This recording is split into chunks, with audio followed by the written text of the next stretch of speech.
sa simple na pasulyap-sulyap, nagpapapansin sa'yo.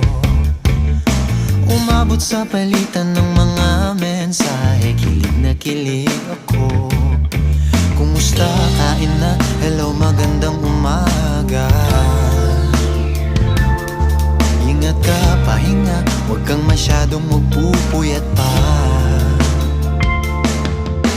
Naramdaman ng puso na dahan-dahan akong nahuhulog sa'yo.